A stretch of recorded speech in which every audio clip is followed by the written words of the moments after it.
Man, this 185 division right now in the UFC is actually starting to heat up and finally starting to give some nice stuff, give us some momentum rolling finally, since Israel Adesanya pretty much left it to dry, and as we've seen, he loses to Jan Blachowicz at 205. And then now it's like, okay, well, who's actually there? Now he wanted Darren Till, was supposed to be fighting Marvin Vettori this weekend, or not this weekend, but next weekend on the 10th. And he's been high praise right now. If Darren Till wins that, like, hey man, we're gonna fight. I want some new blood, because even though we got Kelvin Gastelum and Robert Whittaker fighting in a couple weeks right after, it's like, he's already beat him. Israel's already walked through him a little bit. Like, I know Kelvin Gastelum and him had a huge war, and it was amazing to watch. But at the same time, he already beat him. Like, dude, he wants some new blood, and we just found out a couple days ago that Darren Till broke his collarbone, so he's not even fighting. So now we're all sitting here like, okay, what's going to happen?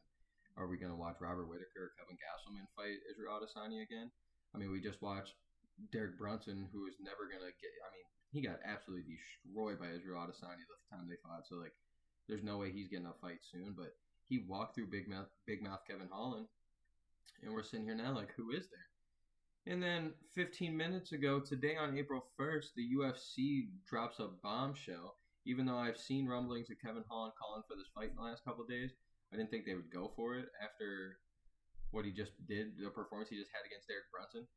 But here we go. This next weekend, April 10th, UFC on ABC 2, Marvin Vettori versus Kevin Holland. What? I hate to say it, but I think this kind of favors Kevin Holland more than a Derek Brunson fight. Derek Brunson's gritty. He's going to take you down. He's going to hold you there. He knows what he's doing. He's smart. He's seasoned. And he wasn't trying to hear any of that talk. He wasn't going to let that get in his head. But now we got a young Marvin Vettori who knows he's got to do something spectacular to get back to Israel Adesanya.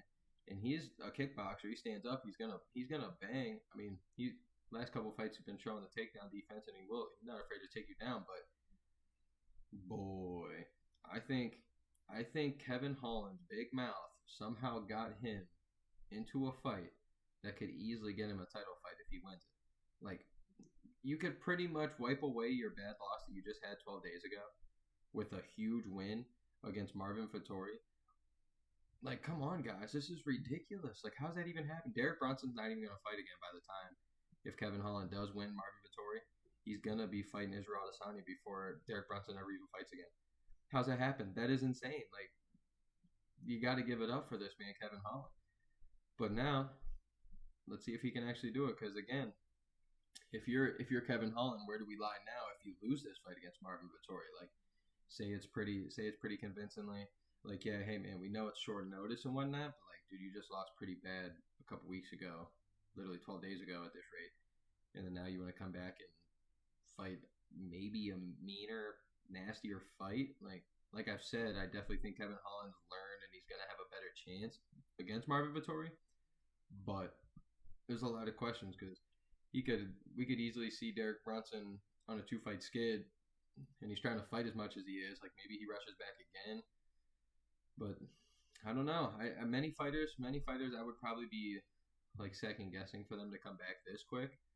But for some reason, there's something about Kevin Holland that just, for right now, I feel like it's kind of like a Francis Ngannou thing right now. I wouldn't say like he's clearly not that great of a finisher as Francis, but Francis losing to Stipe originally and just like being real down on himself and whatnot, but then coming back in these next couple of years and being like, okay, yeah, this is what it was supposed to be. And there's something weird about Kevin Holland. The way he knocked out Jacare Souza and all these other, like, everybody, like, the way he's talking to people, the way he's like, hey, wipe your nose, smack. He even hit Derek Brunson a little bit, but there wasn't no urgency. We all know. But hey, shouts out to Kevin Holland. You just got yourself a big fight, and maybe we'll see you against Israel Adesanya. So, hey, thank you. This is the 5th round, hosted by Stephen Moustaris here, presented by the Intrigue Podcast Network. So, thank you so much, and I hope you guys have a good one.